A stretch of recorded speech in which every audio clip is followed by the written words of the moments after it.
माता सीता की निंदा करने वाला धोबी कौन था? जहां एक तरफ माता सीता की रक्षा के लिए प्रभु श्री राम ने रावण से युद्ध किया, तो वही दूसरी तरफ क्यों प्रभु श्री राम ने एक धोबी के कहने पर किया माता सीता का त्याग?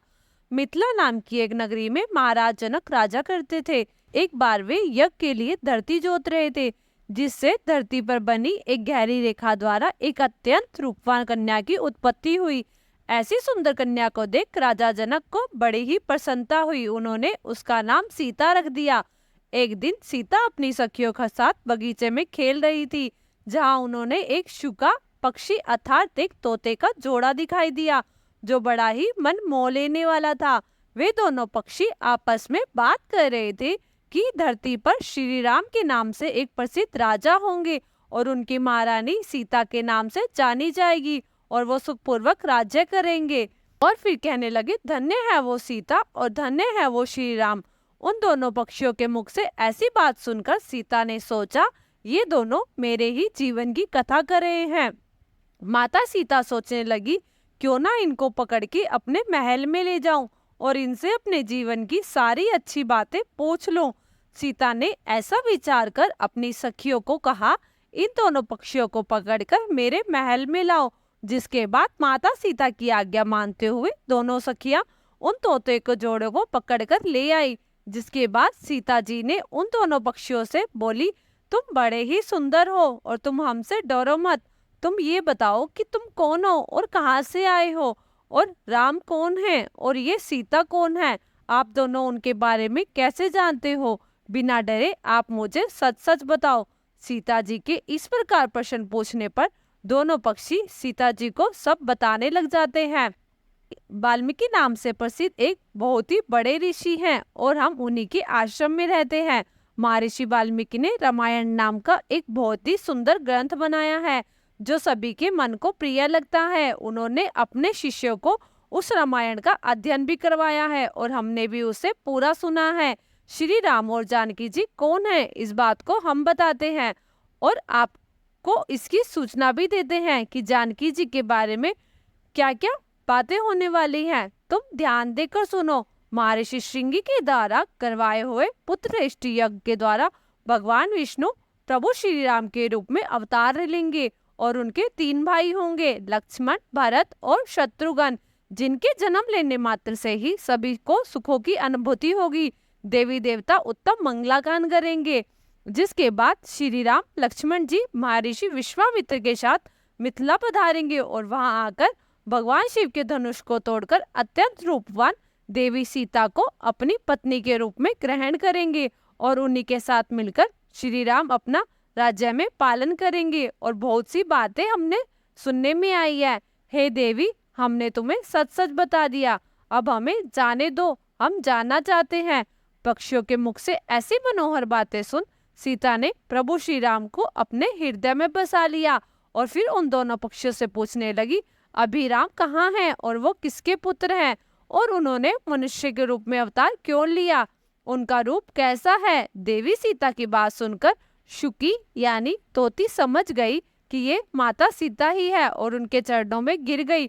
बोली, श्री राम का मुख कमल की लालिमा के समान सुंदर होगा, उनके नेत्र बड़े बड़े तथा उनकी भुजाएं और गला शंख के समान होगा, उनमें श्रीवत्स का चिन्ह होगा। श्री राम का इतना मनोहर रूप होगा कि मैं उसका वर्णन कैसे कर सकती हूँ। यहाँ तक कि ऋषि मुनि गंधर्व भी उनके गुणों का और रूप का व्याख्यान नहीं कर सकते, तो फिर हम पक्षी तो क्या ही वर्णन करें। तब शुकी बोली, धन्य है वो जानकी जी जो श्री राम जी के साथ विहार करेंगी, परंतु हे देवी, ये सब जानने वाली तुम कौन हो? उन दोनों पक्षियों की बात सुनकर देवी सीता उनको अपने जन्म के बारे में बताती हुई बोली, जिसे तुम जानकी कहकर संबोधित कर रहे हो वह राजा जनक की पुत्री मैं ही हूँ। अब जब श्री राम यहाँ आकर मुझे स्वीकार करेंगे, तुम दोनों को मैं तभी जाने दूंगी। अब तुम अपनी इच्छा के अनुसार यहाँ मेरे महल में सुखपूर्वक रहो। देवी सीता के मुख से ऐसे शब्द सुनकर शुकी बोली, देवी, हम वन में रहने वाले जीव हैं, हम तुम्हारे भवन में वो सुख नहीं मिल पाएगा और मैं गर्भवती हूँ, मैं अपने स्थान पर जाकर ही अपने बच्चों को जन्म दूंगी, उसके बाद फिर से यहाँ वापिस आ जाऊंगी। उसके ऐसे कहने पर भी देवी सीता ने उन्हें नहीं छोड़ा, उन्हें जाने से मना कर दिया। तभी शुक ने कहा, हे देवी, मेरी संगनी को छोड़ दो, वो गर्भवती है। जब वह अपने बच्चों को जन्म दे देगी, उसके बाद वह स्वयं इसको लेके तुम्हारे पास आ जाऊंगा। तोते के ऐसे कहने पर भी देवी सीता बोली, हे शुक, तुम आराम से जा सकते हो, परंतु मैं बड़े ही सुख के साथ इसको अपने पास रखूंगी। जब सेवी सीता ने उसे शुकी को छोड़ने से इनकार कर दिया, तब शुक बोला, मैंने महात्माओं के मुख से जो बात सुनी है वो सच्ची है कि किसी से कुछ नहीं खो, मौन होकर रहने में ही भलाई है, नहीं तो उन्मत्त यानी वचन रूपी दोष के कारण हम बंधन में पड़ जाते हैं। अगर हम इस बगीचे में मौन बैठे रहते, इस बारे में चर्चा नहीं कर रहे होते, तो आज हमें इस बंधन में नहीं रहना पड़ता।